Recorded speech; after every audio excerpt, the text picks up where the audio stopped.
yang berupaya untuk membuktikan bahwa dirinya seperti yang tidak dituduhkan, seperti hukuman yang sudah dijalankan. Dia rela untuk melakukan ini semua.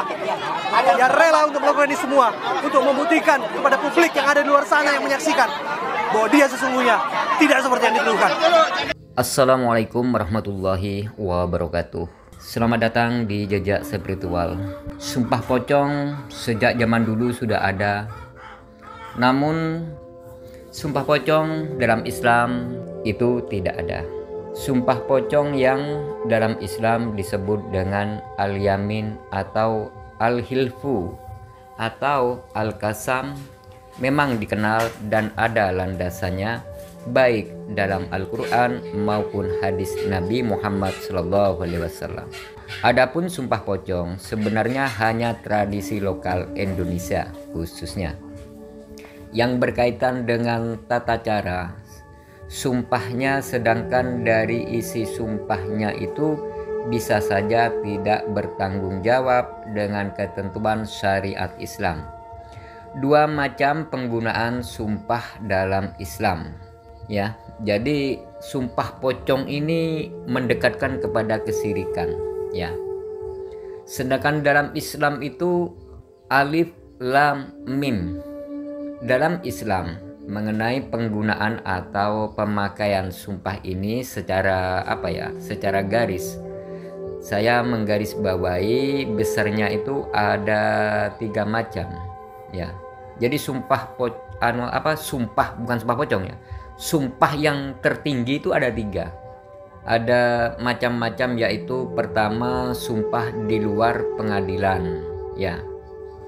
Dan sumpah yang dilakukan di pengadilan dalam proses perkara. Misalkan kalau dalam kenegaraan ya, kalau dalam kenegaraan itu ada 2, beda dengan dalam Islam.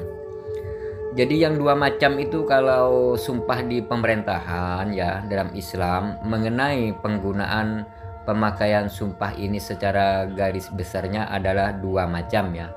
Yaitu pertama sumpah di luar pengadilan, yang kedua sumpah yang dilakukan di pengadilan.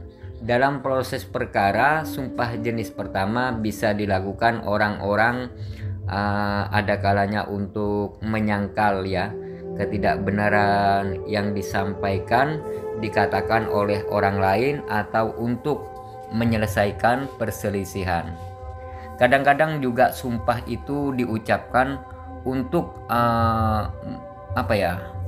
menandaskan bahwa apa yang disampaikan atau yang diucapkan itu suatu yang benar, ya. Orang Arab adalah orang yang gemar bersumpah, ya. Jadi orang Arab itu sejak dulu gemar bersumpah untuk memulai pembicaraannya saja agar pembicaraannya itu didengar orang atau diperhatikan orang lain. Ia memulai dengan sumpah, misalkan dalam bersumpah mereka itu biasanya ya kalau orang Arab bersumpah dengan apapun, dengan leluhurnya misalkan, dengan pohon misalkan, atau dengan benda-benda lain. Untuk itu Nabi mengarahkan agar sumpah itu mempunyai makna. Maka dalam bersumpah hendaknya mempergunakan nama Allah. Nah, itu yang diajarkan oleh Rasulullah SAW. Dalam riwayat Abu Dawud dan An-Nasai dari Abu Hurairah, Rasulullah SAW bersabda, "Janganlah kalian bersumpah dengan nama bapak-bapak kalian, dan jangan pula dengan nama-nama ibu kalian. Jangan pula dengan nama patung-patung, dan janganlah bersumpah kecuali dengan nama Allah, dan janganlah bersumpah kecuali kalian benar apa yang disumpahkan." Hadis riwayat Abu Daud. Jadi kalau sudah benar nggak usah sumpah lah, nggak usah sumpah, kecuali memang kita terpojok untuk mempertahankan kebenarannya, untuk mempertahankan akhlak kita sendiri agar tidak dinistakan oleh orang lain, maka diperbolehkan dalam Islam, ya. Dari hadis Rasulullah tadi ada dua hal yang berkaitan dengan sumpah. Pertama, sumpah itu harus menggunakan nama Allah, seperti wallahi, demi Allah. Kedua, bahwa yang disampaikan itu sesuatu yang benar. Jangan sampai sumpah itu untuk main-main, atau sumpah itu dijadikan sebagai sarana mengambil sesuatu yang bukan haknya atau menzalimi orang lain, ya. Jadi Quran surat An-Nahl kalau nggak salah ya, An-Nahl ayat 94, dalam hadis Al-Bukhari dari Abdullah bin Amr bahwa menurut Nabi Shallallahu Alaihi Wasallam diantaranya dosa besar itu adalah sumpah bohong. Nabi Muhammad Shallallahu Alaihi Wasallam bersabda yang artinya dosa besar itu adalah syirik kepada Allah Subhanahu Wa Taala, menyakiti kedua orang tua, membunuh dan bersumpah bohong. Hadis riwayat Al-Bukhari. Demikian juga tidak diperbolehkan sumpah untuk tidak bertakwa, misalkan tidak berbuat baik kepada orang tua, dan untuk tidak melakukan segala macam kebaikan dan kebenaran. Dalam Al-Quran surat Al-Baqarah ayat 224, Allah berfirman, janganlah kamu jadikan nama Allah dalam sumpah sebagai penghalang untuk berbuat kebajikan, bertakwa, dan mengadakan islah di antara manusia, dan Allah Maha mendengar lagi Maha mengetahui. Itu. Jadi dalam surah Al-Baqarah itu ayat 224. Adapun sumpah di pengadilan, dalam sumpah dalam proses perkara, sumpah di sini mungkin diperintahkan oleh hakim karena alat bukti kurang sehingga memerlukan bukti tambahan, atau sumpah itu sebagai pemutus. Artinya itu yamin, yamin ala alabat itu kalau bahasa Arabnya, ya. Jadi yaitu sumpah yang diucapkan oleh salah satu pihak atas permintaan pihak lainnya, dan karena tidak ada alat bukti sama sekali yang mendukung. Nah, itu kalau di pengadilan. Apabila sumpah ini diizinkan oleh hakim dan diterima oleh pihak lain, maka pihak yang mau bersumpah dimenangkan perkaranya. Logikanya kalau memang seorang itu benar, tentulah ia tidak keberatan untuk mengucapkan sumpah.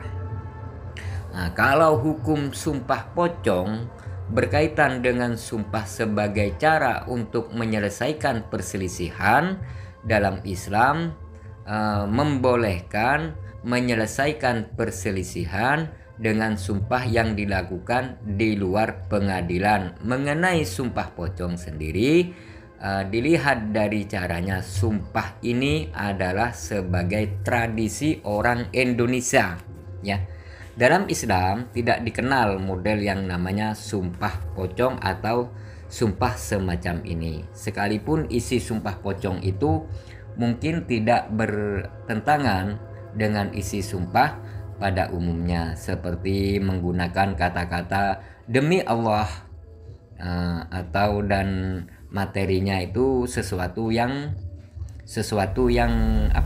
yang disepakati oleh kedua belah pihak bersama, ya, yang ada kalanya kedua belah itu sama-sama siap menerima kutukan Allah apabila yang ia katakan itu berbohong atau tidak sesuai dengan yang sebenarnya. Akan tetapi dilihat dari tata cara sumpahnya, yaitu orang yang bersumpah pocong itu dibungkus dengan kain kafan seakan-akan ia telah meninggal dunia. Mungkin juga dimandikan dahulu, maka perlu dipertanyakan lebih lanjut kebolehannya. Sebenarnya kalau hanya sekedar mengenakan kain kafan bagi yang melakukan sumpah tidaklah dilarang. Akan tetapi dengan mengenakan kain kafan itu ada makna filosofinya itu atau makna kejiwaannya ya. Makna kejiwaannya itu terutama dia kalangan orang Jawa, yaitu orang takut akan kualat. Sehingga yang ditakuti bukan isi sumpahnya, melainkan makna dari alat untuk bersumpah.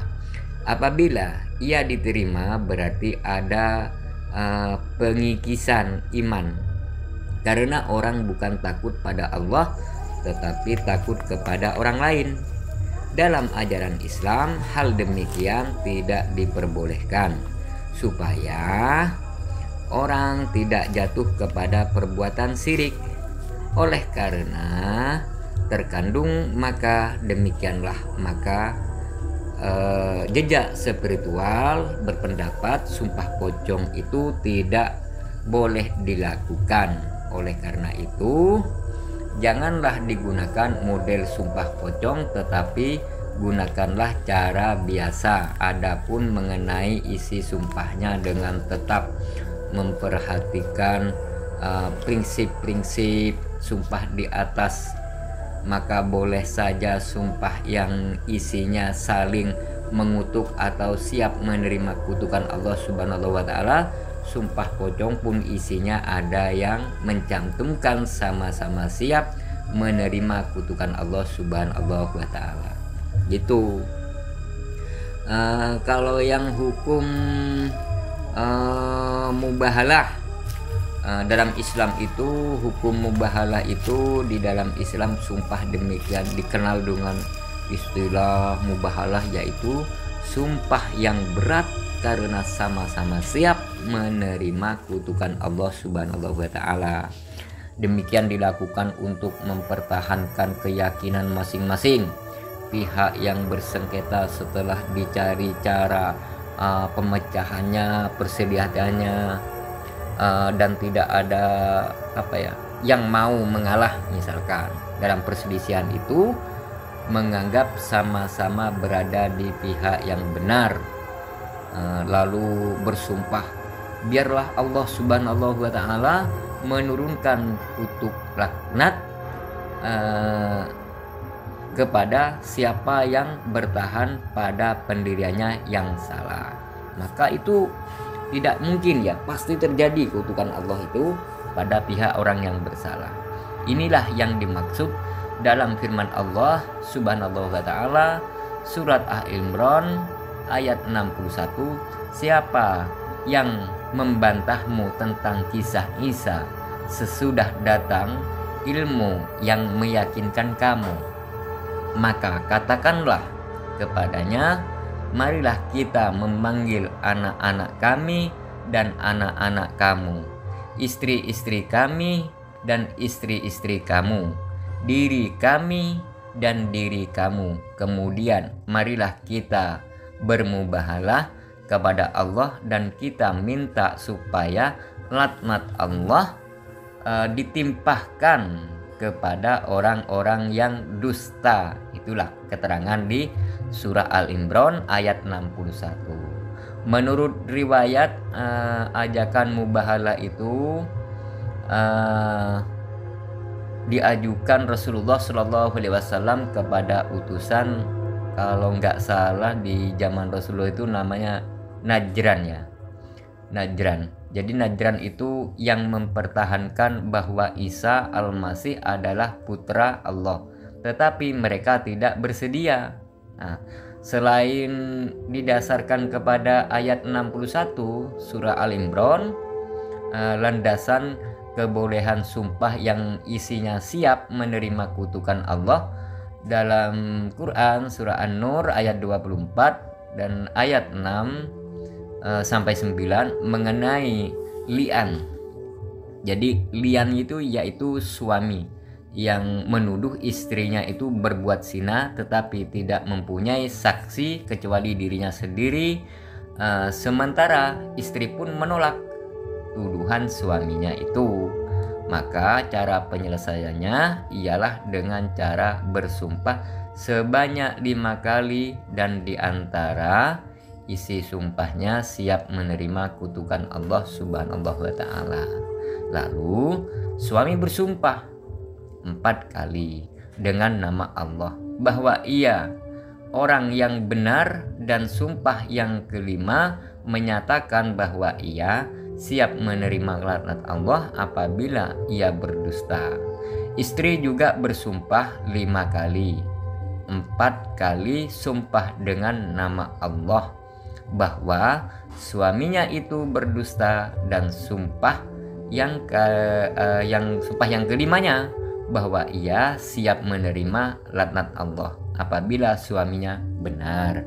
Sekalipun Islam memperbolehkan melakukan mubahalah sumpah yang berat, akan tetapi mengingat isinya itu begitu menyeramkan, terutama bagi orang-orang yang beriman, yang tidak seorang pun mau menerima kutukan Allah Subhanahu wa ta'ala,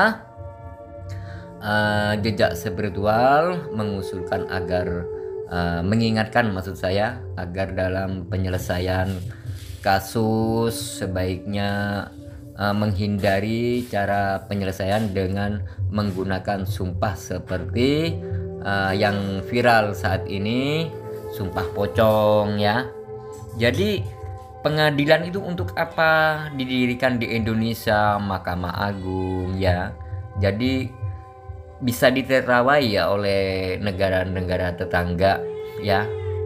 Zaman sudah modern. Jadi marilah kita sebagai para pemimpin carilah penyelesaiannya dengan cara lain, asal sama-sama berkepala dingin, insya Allah dapat diselesaikan. Demikianlah juga jangan sampai karena gengsi lalu tidak mau mengakui kesalahannya, bahkan siap bersumpah. Tindakan demikian adalah tindakan yang dikecam oleh hadis Nabi Muhammad Sallallahu Alaihi Wasallam. Jadi para pemimpin ya, para pemimpin, para saudara-saudari sebagai masyarakat kecil, pertahankanlah kebenaranmu hanya atas nama Allah Subhanahu wa ta'ala. Bagi para pemimpin, janganlah gengsi apabila